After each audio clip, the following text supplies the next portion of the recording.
Powered by the Montana Television Network. This is the 530 News on Q2, Montana's news leader.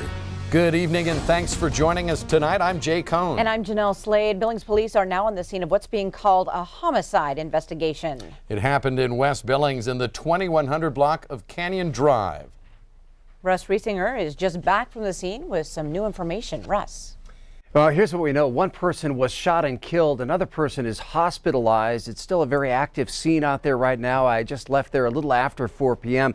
They still had Canyon Drive taped off. A detective told me they were waiting for a search warrant to go inside the home and look for more evidence.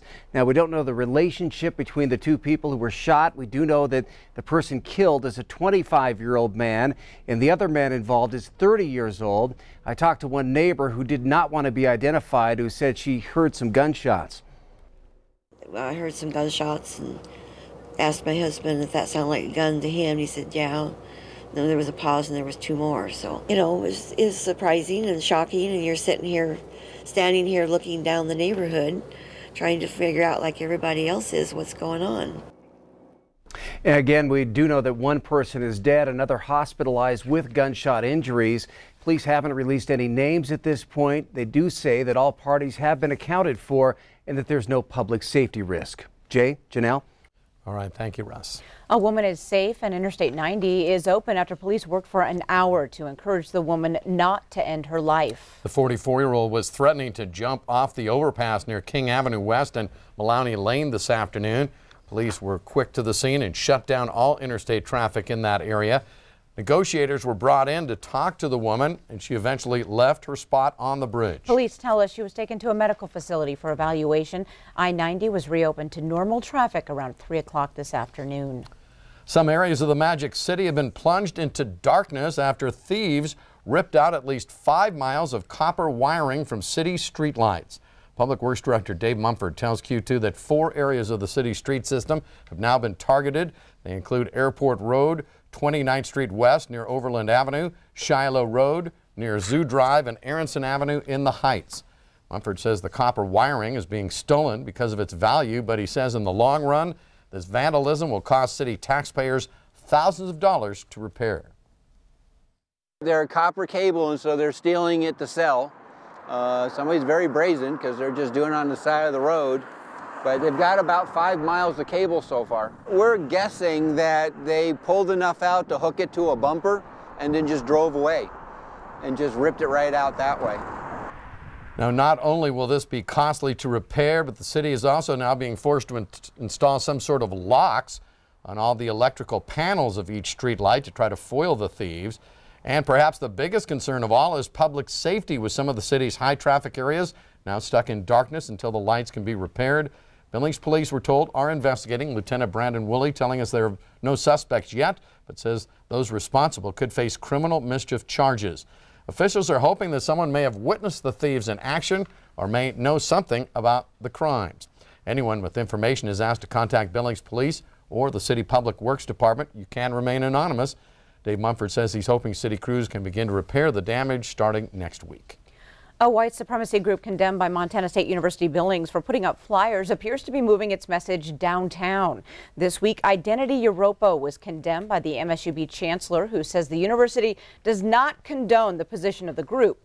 Recently, flyers from the group were found on campuses in Billings depicting Uncle Sam and saying, "Thank you, veterans." Now the group is tweeting pictures of its stickers from other locations in Billings to its Twitter account, one even in front of the KTVQ studios and the First Interstate building. Tuesday, pictures of flyers were posted at the University of Montana campus in Missoula and at the Missoula Vietnam Veterans Memorial. Now, according to its website, Identity Europa says its main goal is to create a better world for people of European heritage. The Southern Poverty Law Center, which tracks hate groups in America, has identified Identity Europa as a racist group. Switching our attention now to the weather scene. I know there were a lot of people heading the highway today, Bob, heading to grandmother's house or thereabouts. The roads look pretty good so far. Yeah, doing very well. Let me show you what's happening out there right now. We go right now to the Doppler radar and satellite imagery. Just kind of cloudy skies moving in from the west. And take a look at these guys. Who are they? Well, these are the workers on Zimmerman Trail. They're They're standing around because they're finished. That thing opened at 2 o'clock this afternoon, huh? So that's why these guys are hanging around and really happy with themselves. So let's take a look around Interstate 90. Here's what it looked like this afternoon. And really not too bad at East Livingston, over there by Bozeman Pass. A little snow there, but the roadway is clear. Same thing at the Homestake Pass on I-90. And take a look at Lookout Pass. It looks pretty good in that region as well. So let me show you what's happening. As far as air travel is concerned, well, nothing going wrong in the Billings area or anywhere in Montana, but we do see some flight delays at San Francisco, 151-minute delay there, and also a 49-minute delay over at Newark, New York. So we'll have good news for us, at least. Getting to Grandma's house is fine. Coming back, that's another story. We'll chat about that in a few more minutes. All right, thanks, Bob. Well, the family of a fallen Montana service member has now been located after his Purple Heart was found in a Great Falls dumpster. The Purple Heart for Sergeant Robert M. Johnson was found in the trash by a man looking for scrap metal. When he showed that metal to manager Aaron Hartnell at Pacific Steel and Recycling, Hartnell bought it in an effort to find Johnson or his family. Now, the nonprofit group Purple Hearts Reunited tracked down the surviving family. Turns out that Staff Sergeant Johnson is from Neihart, Montana. He was killed in action when he and his crew were shot down in the South Pacific back on November 29, 1943. Johnson is buried in the Fort McPherson National Cemetery in Maxwell, Nebraska. Hartnell is currently working with the family, he says, to get that medal returned to them. Coming up on tonight's 5:30 News, from farm to feast, farmers across Montana teaming up to make sure no one goes hungry this Thanksgiving.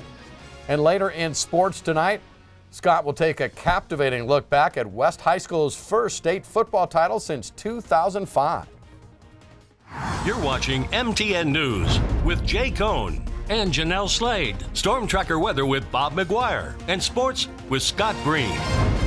This is the 5:30 News on Q2, Montana's news leader.